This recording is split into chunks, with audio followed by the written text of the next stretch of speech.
Today, on this episode of Stories from Real Life with host Melvin E. Edwards, our guest is Dr. Alan Godwin, a psychologist, author, and speaker who spent decades helping people see what's really going on beneath the surface of their relationships and beliefs. His new book, Ties That Blind, Unraveling Stories That Keep Us in the Dark, explores how we get trapped inside false narratives and how the truth can set us free. In this conversation, we dig into why we cling to deception, how culture and family shape our blindness, and what it takes to step into the light. But he said, the truth will set you free, but first it will make you miserable. I love that statement. Yes. And I show it to clients sometimes, or sometimes they'll walk in my office and see it and point at it and go, yeah, that's so right. Because the truth is liberating, but when it challenges what you've always previously believed, it's kind of miserable, at first to recognize that. But the misery is a good thing. The bad feeling serves a good purpose. Pull up a chair. It's story time with our guest, Dr. Alan Godwin. You are listening to Stories from Real Life, a podcast by engaging storytellers for engaged story listeners. Here's your host, author and journalist, Melvin E. Edwards.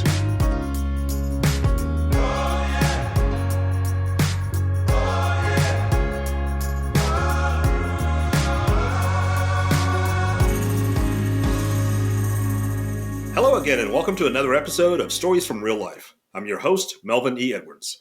Thank you for joining me for the podcast where personal stories can have a global impact. My guest today is psychologist Dr. Alan Godwin, the author of the brand new book, Ties That Blind, Unraveling Stories That Keep Us in the Dark. The book was just released on October 21st, 2025. Alan, welcome to the show. Well, it is a pleasure to be with you this morning, and I'm honored to be here with you. I'm honored to have you. Thank you for coming on. So this podcast is a storytelling podcast, and your book is about stories. The stories about who we are, what we've lived through, how we make sense of the people around us. But sometimes those stories don't always tell the truth. They keep us comfortable while keeping us blind. So tell us about first of all, your own story of growing up in what you call a collectively deceptive world of Jim Crow, Mississippi. Yeah, as I was formulating the ideas about this book, and I feel like it's a long time coming. This has been over several years.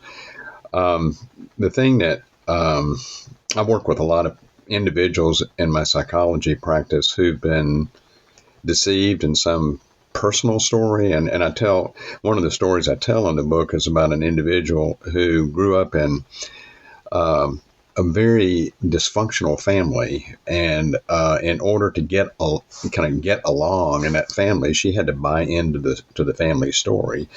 And what I call that is a family drama. And so it was very much a mama drama. And I would say that my client was experiencing mama drama trauma. That's what caused her to come see me. And as time went by, I'd say starting about 10 years ago, what I started noticing was that the dynamics of that drama arrangement and how people get sucked into dramas and the toll that it takes on them and how they can ultimately extricate themselves from that drama. I started becoming aware of the fact that that's happening collectively.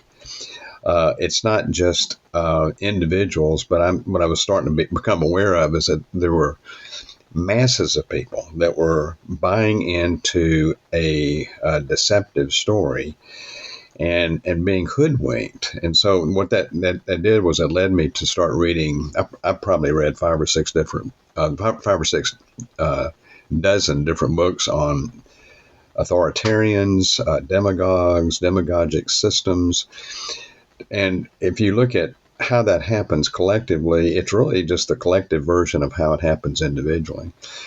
So I wanted to write about that. And as I got into it, I started realizing I really don't need to write about this from the standpoint of an academic or a clinician, because I grew up in a system like that. It was very much of a demagogic system of Jim Crow Mississippi. And so I started looking at the dynamics of that. It was eye-opening for me to see that I had been really spent my whole early part of my life wrapped up in a story that sounded true, but it was false. And it was this story about racial hierarchy that we all accepted as being true, but it wasn't until years later that the blinders kind of came off my eyes. I started seeing just how destructive that story was and how false it was. So what I decided to do in the book, I tell two stories, and which is kind of appropriate that I'm on a podcast called Stories from Real Life, because they're real life stories. And one of them is about this person that got wrapped up in this individual story, but then the second story is my own, because what it tells is the story of the blinders that were put on my eyes by virtue of growing up there, and then what happened to me gradually over the years for those blinders start to fall off, and how I became aware of that. And it was not a pleasant awakening, but it was a necessary awakening. And so what that tells me is there's hope for people to get wrapped up in those stories. That they can ultimately see the light, so to speak, and get out of those stories, but it's not an easy process. But so I wanted to tell the story rather than on a theoretical level. I wanted to tell it from down on the ground, because that was my story, and I can relate to it both from the standpoint of a clinician, but also relate to it personally because I've been there. It's affected me. All right, so I think you just touched on this next question, but in the book you draw a contrast between what you refer to as the reality-based community and the story-based fortress. Can you tell us what you mean by those terms? Yeah, there's I guess you would call him a public intellectual. He's a writer named Jonathan Rauch, who I believe he's the one that coined the term the reality-based community. And what that means is, we all have to figure out what's true and what's not. And, there's such a thing called epistemology. It's how we know what we know. And one camp is what he calls the reality-based community. So what that means is that we determine what's true through testing and through evidence. You start with the information, you start with the pieces of information, you form hypotheses about what all that means, and you ultimately derive some conclusions about what's real and what's not based upon how well all that stacks up. And so for something to make it into what he calls the constitution of knowledge, for it to make it into that body of knowledge, it has to pass all those tests. And so it's really kind of the scientific method that we start with information, we form some hypotheses, we see if the testing confirms or disconfirms our hypotheses, and if it consistently is confirmed, then we place that into the body of knowledge, what we call real, what we call reality. But even when it's placed there, there's an ongoing assumption that it could be wrong. It could be that later information will come along that will disconfirm what we believed. So there's not a sense of once it's there, we chisel it in concrete and we never change it. There's a starting point assumption that as best we can tell, this is right. It's true and it's real, but if something comes along later that disconfirms it, we welcome the disconfirmation, because then we know what belongs there and what doesn't.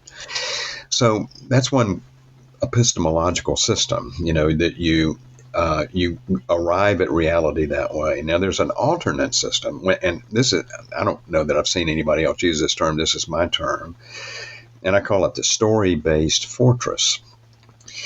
And what happens in the story-based fortress is you form a story about what you think is true, and then you go looking for information to confirm the story. And so, whereas the reality-based community starts with pieces of information and we draw our conclusions, the story-based fortress starts with a conclusion, and then you look for information that confirms the story that you want to believe. And oftentimes it's a story that people want to believe, and so they're motivated to find ways to confirm the story. And after a while, they've collected all this information. They chisel it in concrete and say, that's what's real, and you'll never convince us otherwise. And so what they're guilty of is what I call epistemic arrogance. Whereas the reality-based community is characterized by epistemic humility, the story-based fortress is more characterized by arrogance. Here's what we believe. You can't convince us otherwise. End of discussion. And stories can sound true. They can be false, but sound true. And that's what I found about my Jim Crow world is we can make all the pieces of information fit together like a Jenga tower. And we all told ourselves that story. And the story was constantly reinforced. We interpreted everything that happened in light of our previous conclusions. So at the end of the day, we went to bed with a settled assurance that our story was true, and it just couldn't be challenged. And so I never thought about that at the time, because at the time, that's what was real. The old statement is a fish doesn't know it's wet. So we swam in the waters of racism, but we thought that's just the way it was. We didn't have any question about it. And it's a very immature way of looking at the world, but that really characterized the way we looked at it back then. Yeah, I certainly didn't use the terms that you've used. But yesterday I had a situation online, which was far from reality-based in a lot of situations. Yeah. And I called it to the person I was interacting with. I said he had a smug ignorance. And it's sort of the same kind of thing. Yeah. He was determined. Yeah. He was convinced that he was true, but he clearly had never read any historical information that would show easily that it was not true or was no longer true. Yeah. Well, I like your term too, smug ignorance. But they're smug about it, but they don't know they're ignorant. And ignorance doesn't mean they're stupid. They may be. You can have very, very bright people who have wrong conclusions, and their IQ scores are high, but they have so wrapped themselves up in this story that it all makes sense. Sometimes we refer to that as an ideological bubble. So or an information silo. So inside that silo, everything lines up, everything makes sense. There's no question about it, and anybody that doesn't believe reality that's inside that silo is either lying to you, or they've been duped by falsehood, which exists outside the fortress. So that's why it's so difficult to penetrate, because how do you argue with somebody, or how do you make a point with somebody when they are absolutely convinced that I'm right, you're wrong, end of discussion? Yeah, I try to show grace to those people, because one of my mantras is you just don't know what you don't know. And if you've never been exposed to certain things, that's true for everybody. It doesn't matter if you have a PhD or you're a kindergartner. You just don't know things until you're exposed to them. Okay, so let's get back to your book. I really like the cleverness of the main title, Ties That Blind. What do you mean by the ties, and how do they blind us? Well, people typically don't study up on a story and decide to join the story and align themselves with it. They don't get pulled in so much by ideas. They get pulled in by camaraderie. And they're looking for connections and relationships. And what the story promises is it's warm in here. Once you come in, you're going to get your relational needs met. And one of the things I make a point in the book of describing is that there are two I mean, there's more than this, but there's two basic human needs that come into play here. One of them is attachment. We all have a need for attachment. And so we have what's called a coalitional instinct, and we want to form connections and relationships with like-minded other people.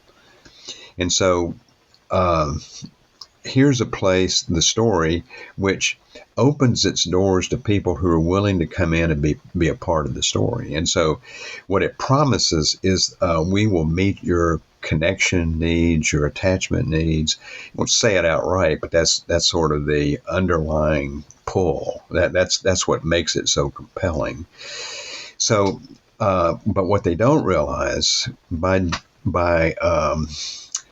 becoming part of that story, they have to forfeit their commitment to what's true. And once they become part of that story, they become blinded to reality. So it's warm, it's compelling, it kind of touches all of those zones, where you want the connections.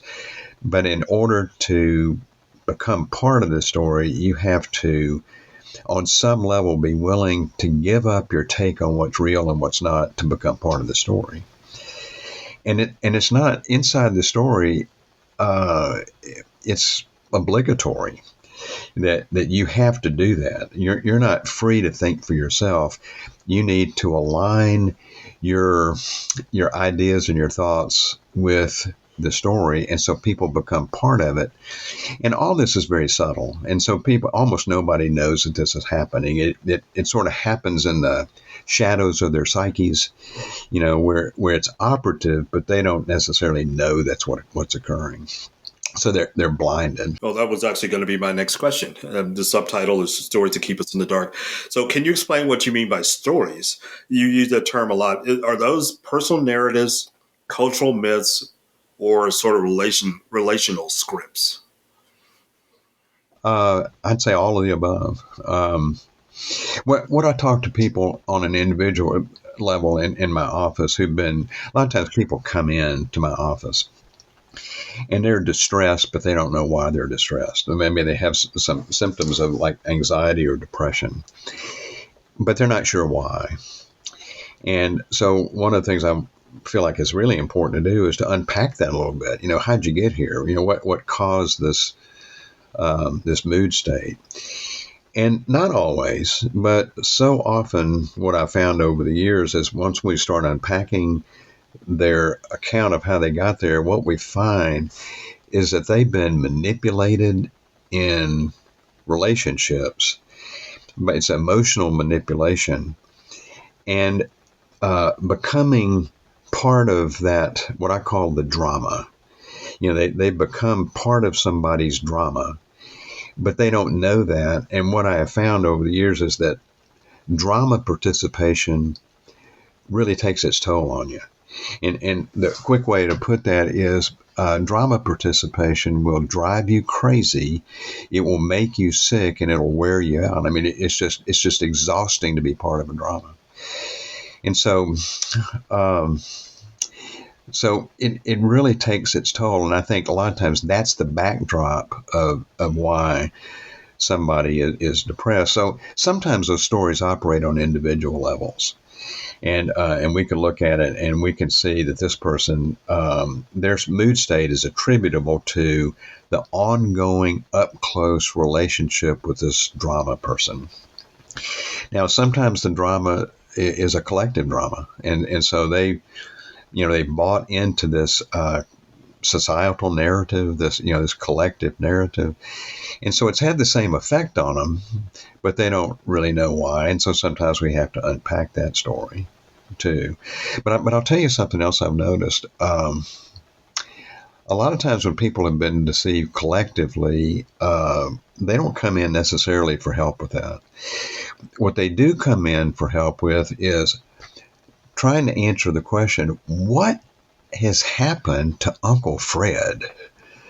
I mean, he used to be such a sweet-natured, moral guy, and now he's part of this conspiratorial world, and he's a different person now. I mean, I dread Thanksgiving dinner because Uncle Fred's going to be there and he's going to start espousing all of this stuff that to me just sounds crazy. I just don't get what's happened here.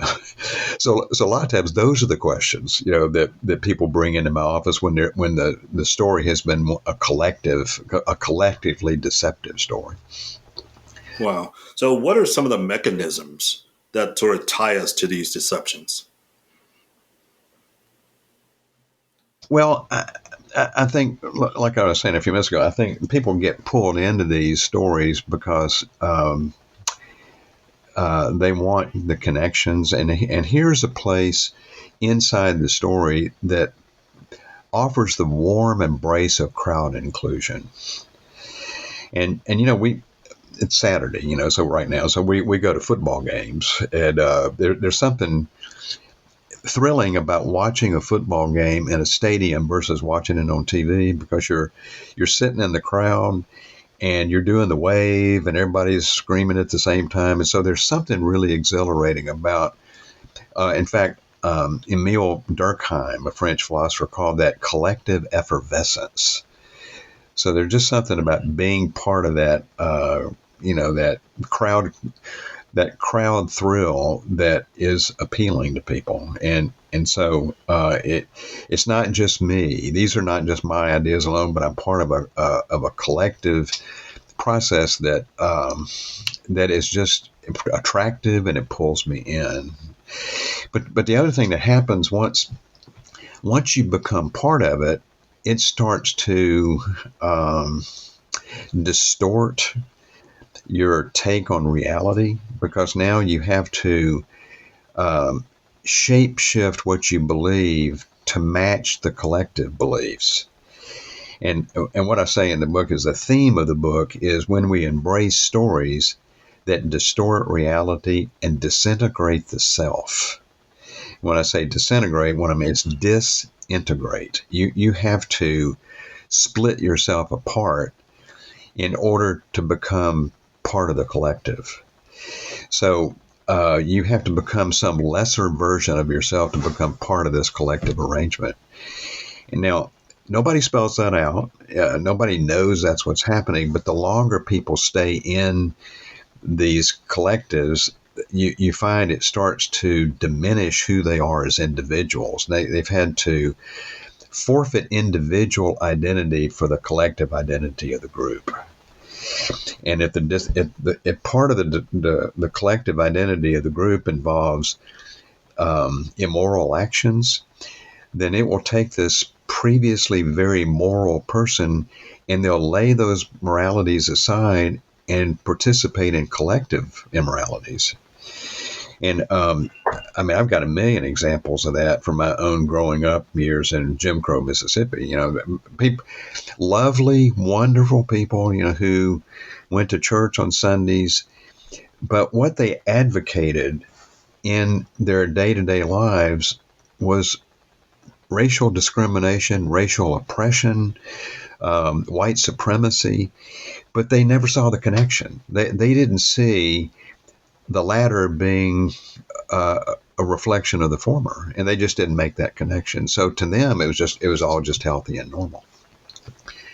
I didn't see it then, but later I started to see it, and it was shocking to see.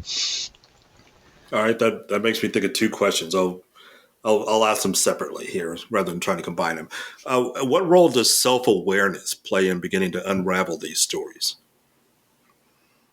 It's a really good story. A really good question. We all have part of ourselves that is able to step outside of ourselves and make big picture self-observations.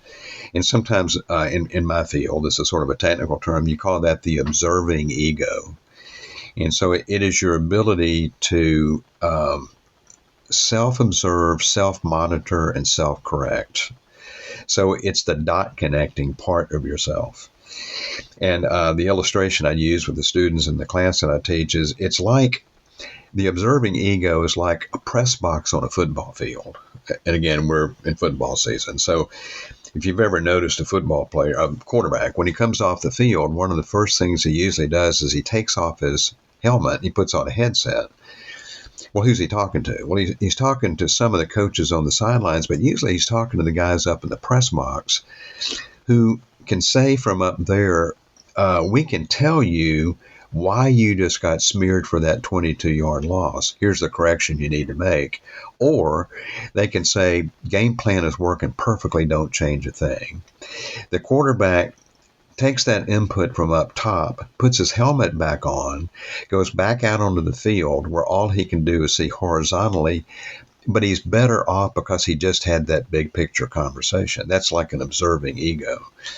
So there are some people that have really well-developed observing egos. And so it's harder for them to get sucked into these arrangements because they can see themselves and they see what they're doing and they go, wait a minute, I've got to think about this again. That's not right. But there are other people that seem to have very deficient self-observational abilities. They don't see it. They just don't see it. So they're easier prey to get sucked into it. So I think self-awareness is it's a necessary ingredient for a healthy personality, but the lack of it is one of those qualities that makes somebody particularly vulnerable to being deceived. Okay, so the second part of my observation for the previous answer was your own self-reflection. When you started to peel away these layers in your own life and seeing what you were a part of in your community, what was the sort of aha moment for you, and what was the response from those closest to you? Another couple of really good questions. I would say, and I talk about this in the book. I mean, in the telling of my story, part of my story was how the blinders on my eyes started to be unraveled, and just about every element of that had to do with relationships with others. It didn't just happen because I read a book and decided it was wrong, but it was usually through my relational experiences that it started to have an eye-opening effect on me. And one of the factors, this wasn't the only one, but I think being in my field, being a psychologist, one of the things I came to see as an important ingredient for somebody's emotional well-being is self-awareness. And when somebody is not self-aware, they don't function so well. They may think they function well, but they don't know they're not functioning well because they have no self-awareness. But other people know it. And I don't know if you ever watched the old show The Office. Michael Scott on The Office was. Yeah. Well, he's a quintessential narcissist, and one of the running sub-themes in that show is that other people saw what he was like, and he was completely oblivious to it. So a lot of the show was kind of centered around that. That was one of the themes of the show. So I think there were certain people that I was around and certain relational situations that I couldn't make certain things line up with the story I'd always been told. I mean, just one of the first things that happened to me in high school, I started working. So I had a job where many of my coworkers were African Americans. I had always been taught inside my story that African Americans had deficient intellectual abilities. There were certain other negatives, and that was just all part of the story. And being around these people, it didn't square up with the story. And what it did for me is it left me with this incongruence, this dissonance. You call that cognitive dissonance. I believed in white superiority, and yet I was around people who weren't the slightest bit inferior.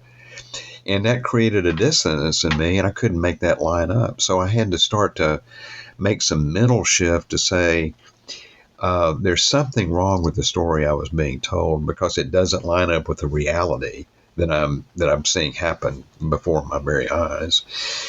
And so as time went on, there were just more and more of those kind of things that the reality challenged the story. And I had to start to realize that what I had always believed just didn't line up, and I couldn't make that square up. And you said, was there an aha moment? I don't think there was an aha moment, but I think there was a series of smaller aha moments that started to coalesce into a larger, growing awareness that the story I'd always believed was false. I just had always thought it was true. Well, I typically don't ask follow-up questions in this format, but this is so intriguing and in some ways personal. So I have to ask a couple of follow-ups here from my own observations. I think it's interesting how you were willing to shift your story to adjust to the new information you had been exposed to. Whereas I see a lot of people who are more willing to keep the story and carve out exceptions.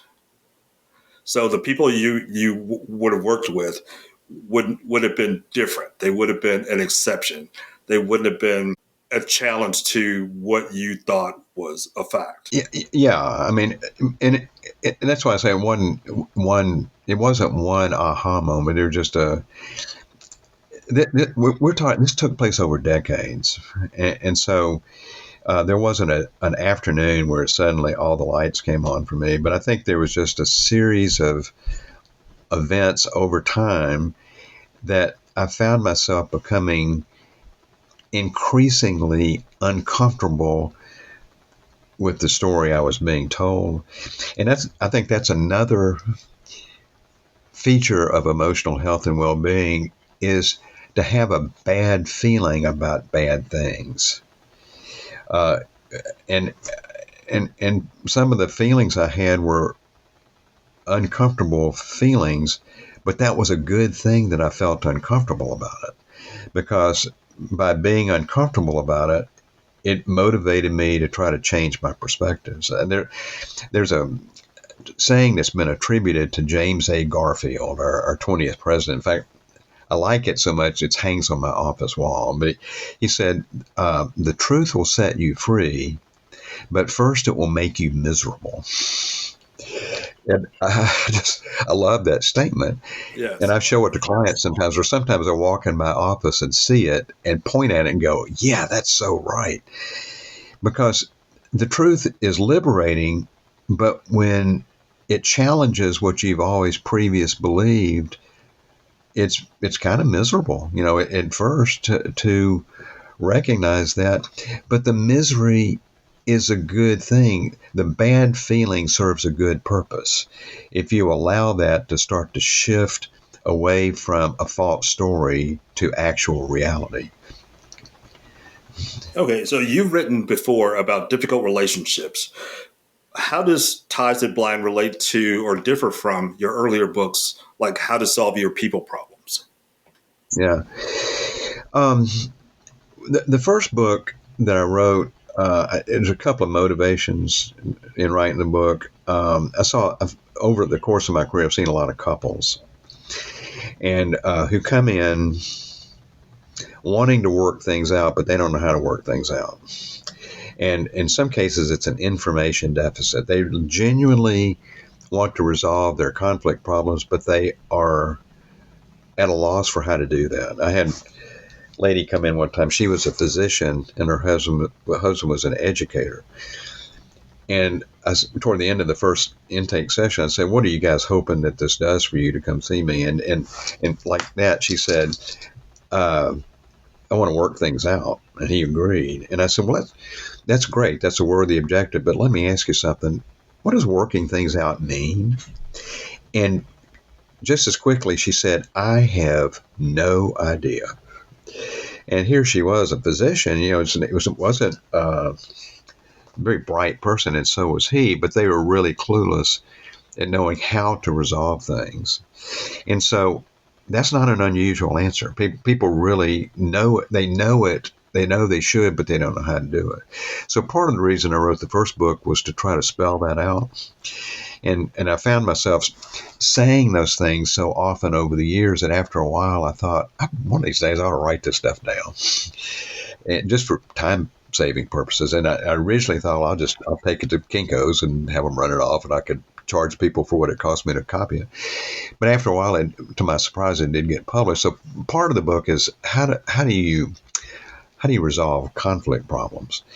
And there are some people that have the equipment, the internal psychological equipment to do it. They just don't know how to do it. So there's an information deficit. And I call them reasonable people because they are reason-able.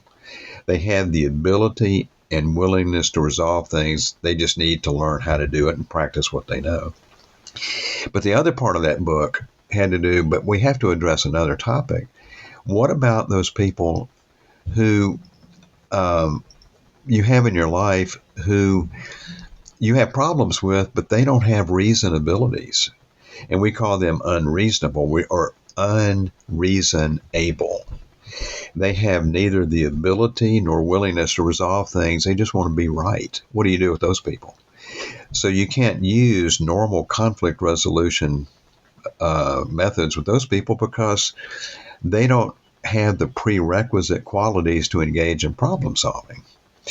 And so but they still want to be in relationships just like everybody else.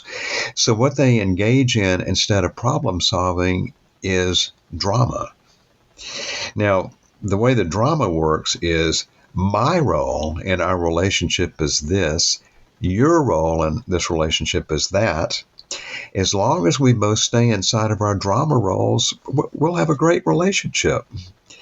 So relational success is contingent upon drama participation. That's just how it works. And there's various types of drama. And one type of drama, I'm in charge. Your job is to acquiesce to my control. As long as you do what your role in the drama, we'll have a great relationship. Another type of drama is I need to be taken care of.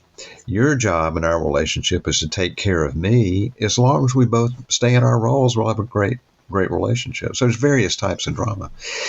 So the first book was all about that. And what I wanted to do for people that were more interested in the latter part of the book, the unreasonable people, is how do you become a drama non-participant?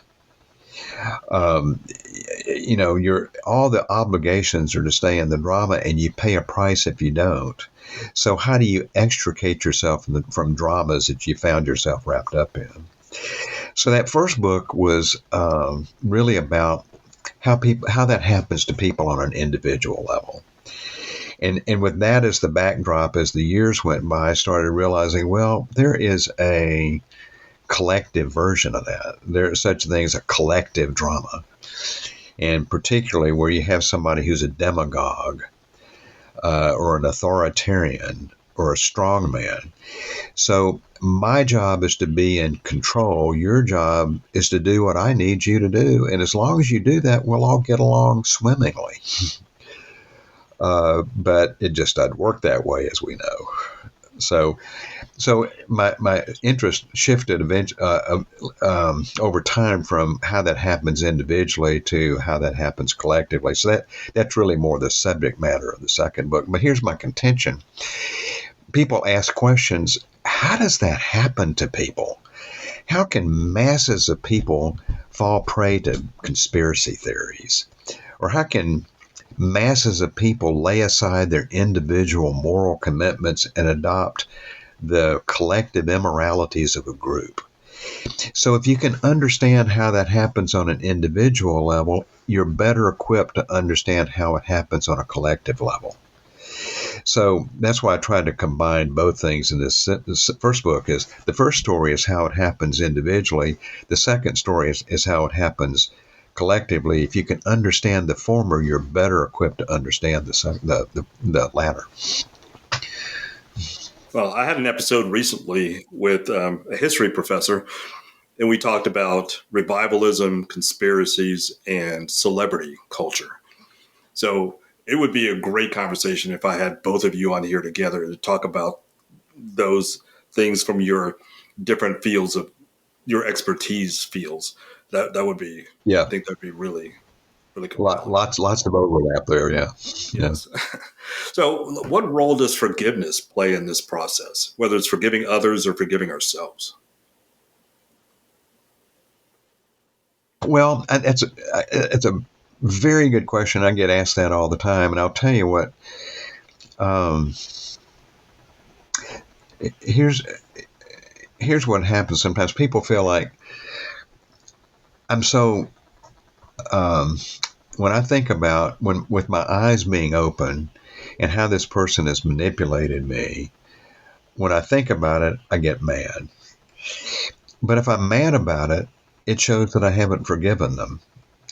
So I need to maybe get on my knees and pray real hard for forgiveness. And maybe once I get forgiveness, I won't feel bad toward them anymore. And what I try to do is to disabuse people of that notion. I don't think that's accurate. You can forgive someone and still not trust them. And if the person is not acting in a way that's worthy of your trust, it would be foolish on your part to trust someone who's not trustworthy. But not trusting them is not synonymous with lack of forgiveness. So, we can do two contradictory things at one time. And I think this is one of those places where we kind of have to be able to hold that tension and to say, I'm not going to let this person dominate all of the landscape in my brain. I'm not going to rehearse all of their grievance, all of the things that they did to me. I'm not going to let that be central to my existence. I want to be able to forgive and move on. Now, they haven't changed a bit, so I'm not going to trust them any further than I can throw them. And so to be able to forgive someone and still not trust them, I think is a mark of maturity to be able to do that if they've never changed their ways. It's another thing if they've changed their ways. If they've said, I've really seen the light in ways that I think probably wouldn't have except through my relationship with you. So I'm willing to change. That's one thing. And then you can start to build back some trust. All right. So if you could speak just one truth to readers of Ties That Blind that you hope they carry forward, what would that one thing be?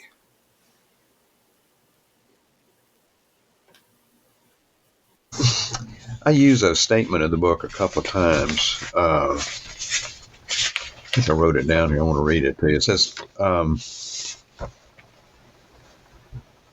some people get lost in a cave, only illumined by a sliver of light seeping into the darkness, and then wander further into the cave where there is no light. Others follow the sliver and get more and more light as they get closer to the cave's entrance. So, I guess if there's one thing I'd want to get across to people is pay attention to the slivers of light. Follow that sliver. Don't disregard it. Don't cover your eyes when you see something that creates some dissonance for you. Don't disregard it. That discomfort you're feeling may be something that is telling you something really important. So go with it. Follow it. You don't necessarily know what it is. Just don't disregard it. Keep yourself in the truth-seeking mode. And I just, I don't think we can. It may make you miserable, like James A. Garfield said. If you seek truth, it may make you miserable, but following the truth always has an ultimate payoff. There's always something to be gained by aligning yourself with what's true and be willing to challenge the falseness of the story that you've always believed, even if it's uncomfortable. And I guess the other thing I would say is be willing to act courageously. Now, sometimes courage is not, it's counterintuitive. What's most intuitive is to act cowardly. And you may have some short-term gain from acting cowardly, but there's a long-term detrimental effect. Courage may cost you in the short term, but there's so much long-term gain from that. So what I try to get across to people is courage and cowardice are contagious, and we should be careful which we display. And so it's people always are inspired by someone who acts courageously. People who act cowardly, we tend to forget who they are. So be willing to be a person of courage. I guess I'm preaching this to myself. I try to preach that to myself on a daily basis. I don't claim to be the paragon of courage. It's something I aspire to more than I display, but I want to keep aspiring to it. And courage is definitely one of the traits that I admire the most in the people I consider heroes. So are the stories that you talk about in your book, are they universal? Are they sort of uniquely American stories? Good question. I think they're universal. I mean, and some of the stories that I make reference to in the book are not Americans. I mean, these are people. I mean, some of them were from Nazi Germany. They come from different parts of the world in different eras. I think there's some universal principles. I'm not sure there's anything that any of what I talk about I don't think is culturally bound. I think we find applications of the principles regardless of culture. I'm sure there are some features of American life that make people more prone to buy into false stories that operate here that maybe don't operate in other places. But I think they would have their applications of the same mistakes that they make in other cultures too. So I don't think they're culturally bound stories. My story about being wrapped up in Jim Crow, Mississippi, that was a specific reference to the 1950s, 60s, and 70s United States. But as we know, those stories were going on all over the planet. We just had our own version of it. All right. So how do you navigate the tension between accepting the past, especially your own history, and being liberated from it? I think we get liberated from the past by accepting all parts of the past. And I think there's such a, again, I grew up in the lost cause, the lost cause philosophy, mythology, The Civil War. The Civil War. And so, after the Civil War, when the South was defeated, they just rewrote the story in the latter part of the 1800s to say, we didn't actually lose. We were just defeated, but we actually won, and here's why. So they maintained the system of white supremacy and just revised the history. It was a revision. And I would make the case that they were enslaved to the revision. I mean, there was a whole effort to rewrite all of the textbooks. And it was just chock full of lost cause mythology. Those were the textbooks that I studied from when I was a kid. They were still around in the 50s and 60s. So as time has gone on and I've started to read things that weren't of that genre and understand the actual history as opposed to the revised history, it has liberated me in ways I never thought possible.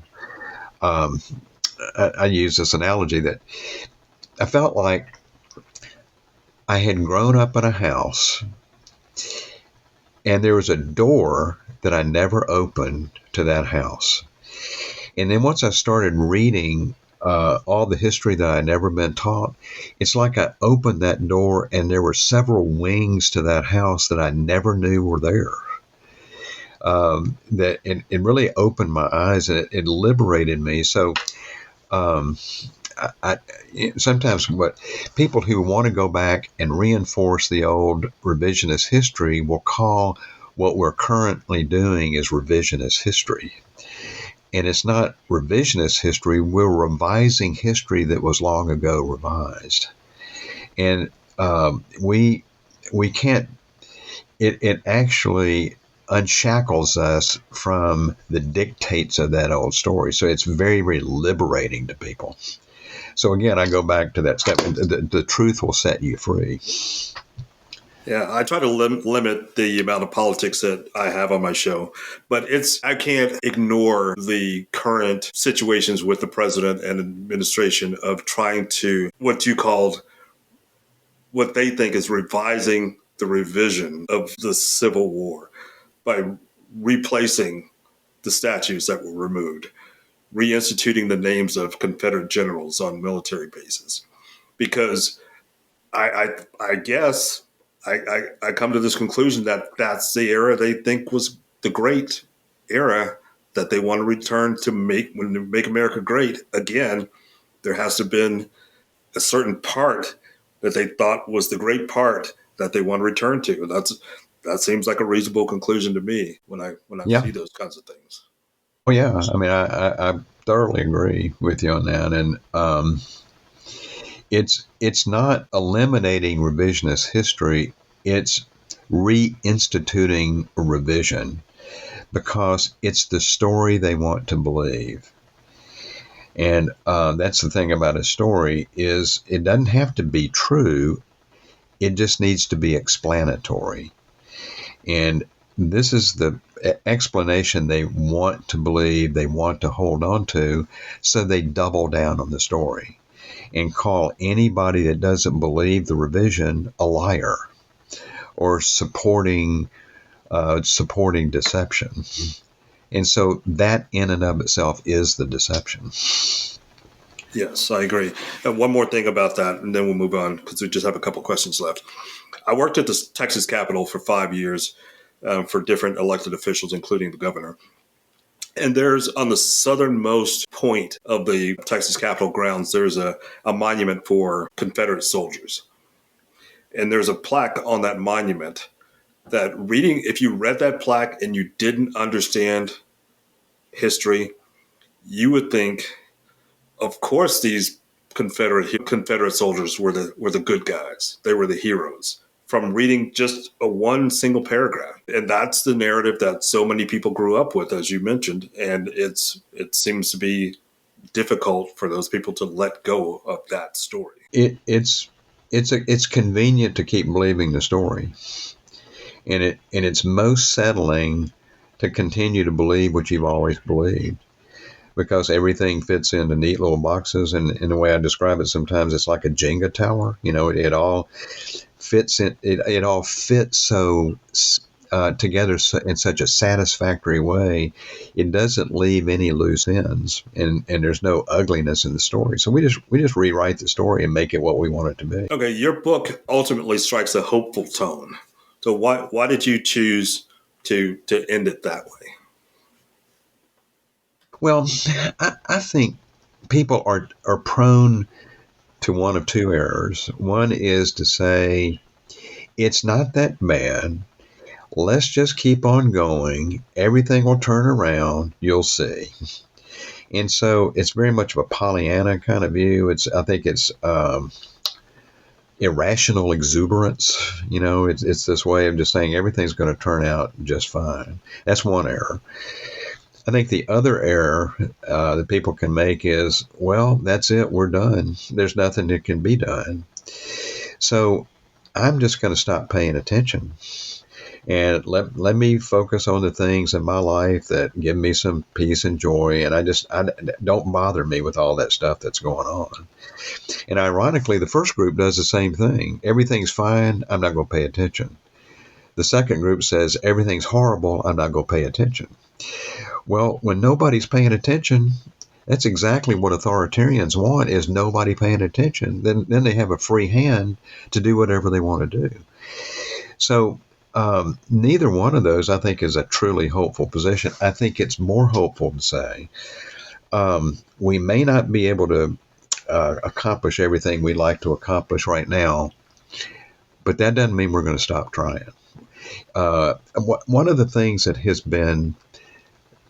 it's been there for a long time, but I'm late to the game in seeing it, and that is, to me, one of the greatest examples of hopefulness that we've had that's been around for a long time is the black church. Because they had this long history of first of slavery and then Jim Crow, and yet they continue to have hope in the midst of circumstances that would suggest there is no hope. And so what they had to come to terms with is a concept called delayed justice. And what that means is justice is coming, but we don't know when it's going to be, but we're willing to wait it out. And so they never lost hope in the midst of that delay. And kind of in the midst of all of this, my eyes becoming open to all this stuff, we ended up shifting churches to one in the Nashville area that's a multi-ethnic church. And all of the staff members of the church, the leadership of the church, are all people of color. And one of the things that my African-American pastor says, I love this, he said, it's not just pie in the sky when we die. It's steak on the plate while we wait. And I love that statement, because we don't just say, okay, nothing can be done. One day we'll die and be in heaven. But it's more to say, while that's true, there's a lot that can be done in the meantime. So let's work while we can. Be willing to come to terms with delayed justice and be courageous about it. And again, courage is contagious. And so when people see that, they're more prone to act courageously themselves. So there's a lot that can be done in the meantime. So I didn't end the book with some rosy picture of everything's going to be fine, but more to say, a lot to be done, but let's act courageously in the meantime.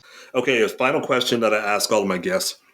What's one piece of advice you'd like to leave today on any subject related to today's topic or otherwise? Well, apart from buying my book, I would go back to the two things I said earlier, is be a light follower. Don't disregard the light. And then the other part of that, I guess the flip side of that coin would be, don't write people off that you feel like have been so thoroughly ensconced in the story that you can't relate to them anymore. You may not be able to ever reason them out of the conclusions they've drawn. I mean, the saying is, you can't reason somebody out of a conclusion they didn't reach by reason. So reasoning them out probably won't work, but you can have a relationship with them. And that relationship you have with them might serve as the very sliver of life that they've started disregarding. Because if you are somebody that is not who they portray you to be, and they can't make that square up, hopefully that will create some dissonance, and that might be a sliver of light. So be the sliver of light. Follow the slivers, but also be the slivers for other people. So I guess that's the way I would sum it up. Okay, that's a good way to end this episode today. So our guest has been psychologist and author Dr. Alan Godwin. Alan, thank you so much for being here. It's been a joy to have you here, and I had to really restrain myself from asking more questions because this is such a fascinating topic for me. Yeah, it's totally my pleasure, and I appreciate you having me on. Thank you. So please go to my website at podcastreallife.com for more information about my guest and the things we discussed today, including a link to his new book, The Ties That Blind. That's it for today's episode of Stories from Real Life. Join us again next time for another chance to learn from each other. Until then, don't forget to shine your light wherever you go. Thank you for tuning in to this episode of Stories from Real Life. Don't forget to subscribe and share. Let's meet right here every Tuesday and Friday. See you then.